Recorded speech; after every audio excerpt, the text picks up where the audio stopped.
Southern Thailand isn't just about beaches and islands, it has some incredible hikes too.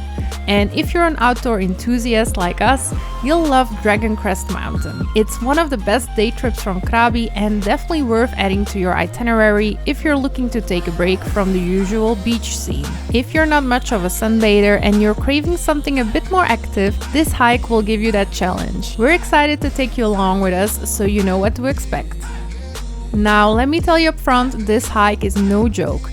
It's only 3.7 kilometers, but it's steep and can get really sweaty. Dragon Crest Mountain offers some of the most stunning views in all of southern Thailand. You've got to earn it though, it's definitely more of a workout than a walk in the park.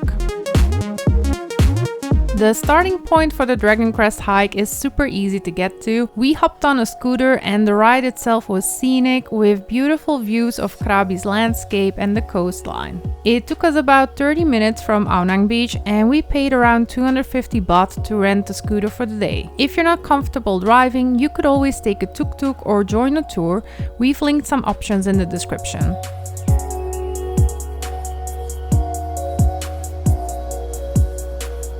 Once you get there, parking is simple and the ranger's office is where you'll check in. At the trailhead, you'll find a little hut with park rangers. The entrance fee is 200 baht per person and you'll need to sign in before starting the hike and sign out when you return, so they know you made it back. Tip: take a photo of the emergency contact info they provide just in case.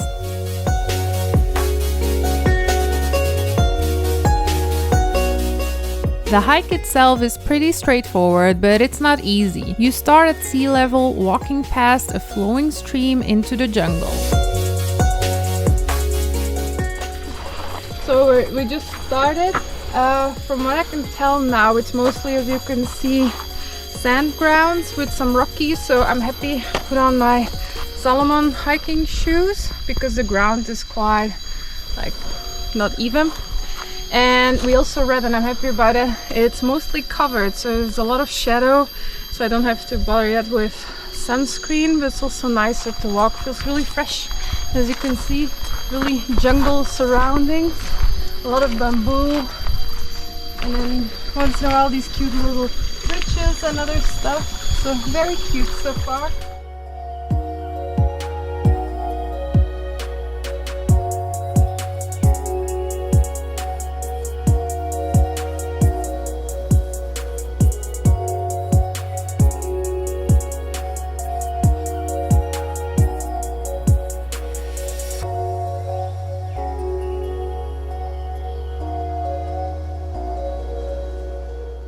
The trail is very rocky and rugged with steep sections that will have you scrambling over rocks and tree roots. You'll see markers along the way showing how far you've gone and some ropes to help you in the trickier sections. For experienced hikers, this kind of terrain might be no big deal, but if you're just out for a casual day trip on your holiday, it might feel more challenging than you expect.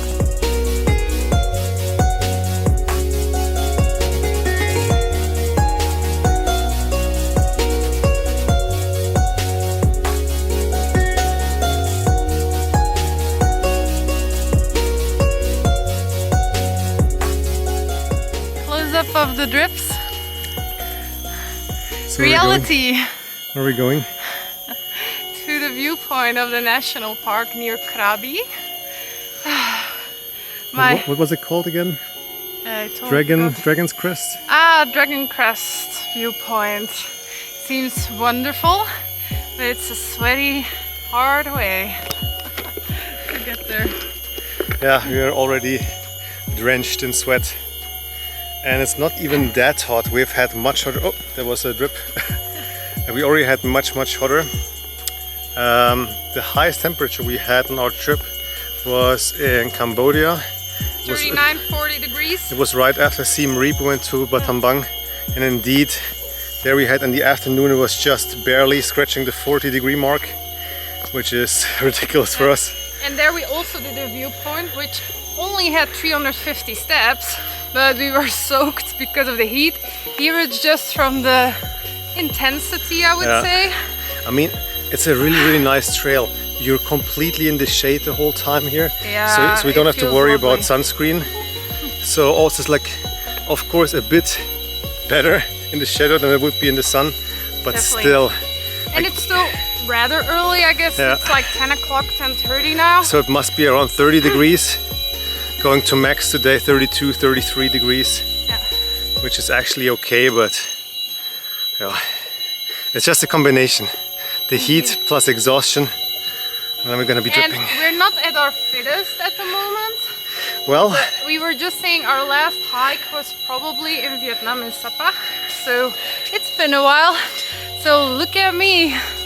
Reality, full on sweat. if we think about it, we haven't done this kind of a hike since Sapa, right? Yeah, no, indeed. So Sapa was, It's been a while. It's been, when was Sapa? Month and a half ago. yeah.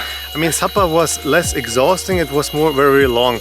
Yeah. Because actually, if you think about it, we went downhill and then we went with the car uphill again, kind of, almost. Mm-hmm. Of course, it went up and down a bit, but it was nothing like going up a mountain or a peak that we haven't done for a while. Yeah, we see many things moving. You see these little, what are they called? Are they salamanders? Salamanders, like the big kind of geckos, like the echse. Yeah, and they can be so incognito. We just saw earlier one. Really, it looked like a branch. Our camera couldn't focus on it even because But its outfit was Yeah. perfect for the environment. But I'm like thinking it's actually kind of fascinating how good humans are at detecting these things because they are so nicely like placed and hidden actually, but we're still able to spot them, to see them if we're looking for them, of course. But to see how gracious you are, you're not even going on the log. I'm not gracious at all. Yeah, she isn't. Moritz is more gracious than I am. I'm a little bit the clumsy one. I'm like a ballerina. Yeah, Moritz is. I'm the clumsy one of the two of us. In the past, I walked against branches in Chiang Mai, like not paying attention enough. Yeah, I'm that one. Since Sri Lanka, I have to say, we were so into that, like the whole seeing nature, the flora and fauna, but especially monkeys.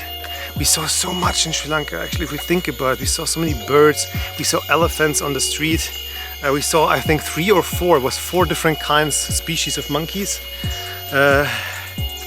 which is phenomenal. Yeah. And we saw them, we spotted them all in the wild, like not in a reservoir, not in a national park or anything like that.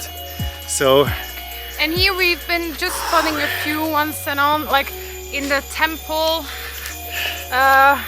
don't you want to be in the picture? Just in a temple in Cambodia at the end in Battambang, we saw the typical temple monkeys. And then the other day when we went to Pranang Beach, I think it is, next to Raleigh Beach along the way.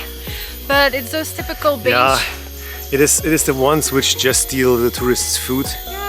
Yeah. The typical kind, you know, the typical monkeys in Thailand. Yeah, but we love the langurs. And Yeah, those, like the special kind that you don't usually see, which are usually a little bit more quiet. They're not that used to really tourists. To themselves, no, Yeah. really peaceful. They're not used to tourists. Don't you think it sounds like an alarm? Like a car alarm? We've been hearing a weird sound the whole time. To me it sounds like car alarms going off. Oy. Yeah, can you hear it? Why, no. What is it? That's a different sound. Is it also cicada? Yeah, maybe different kinds, different species. Who knows? About 1.5 kilometers in, you'll come across a steep wooden staircase. From there, the trail gets even steeper with some ropes in place to help you climb.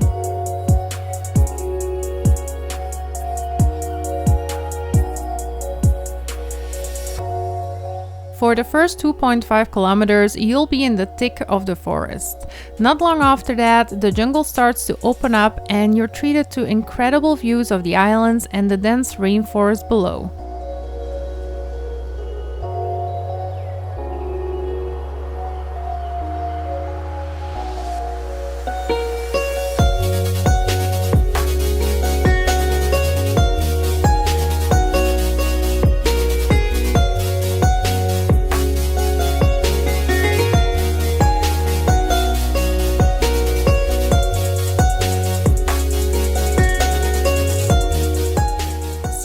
After you'll reach a fork in the trail, head straight to get to the main viewpoint or take the right path to Phna Nam Yot.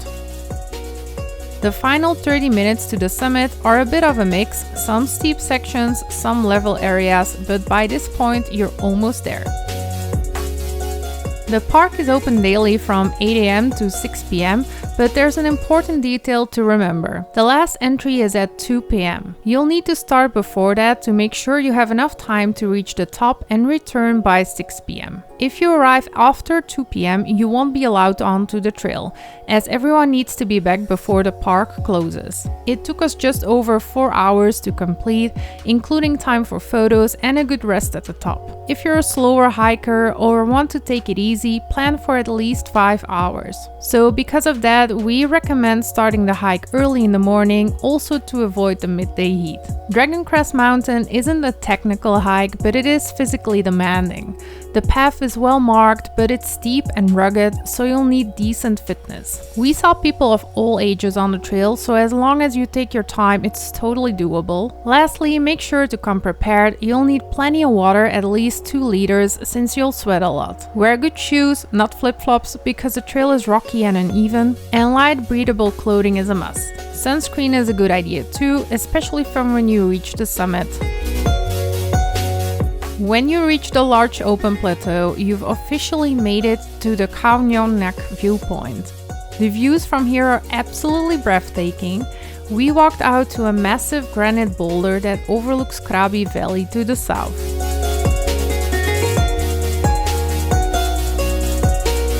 There's a wooden ladder you can use to get up onto the boulder. It's a bit rickety, but it does the job.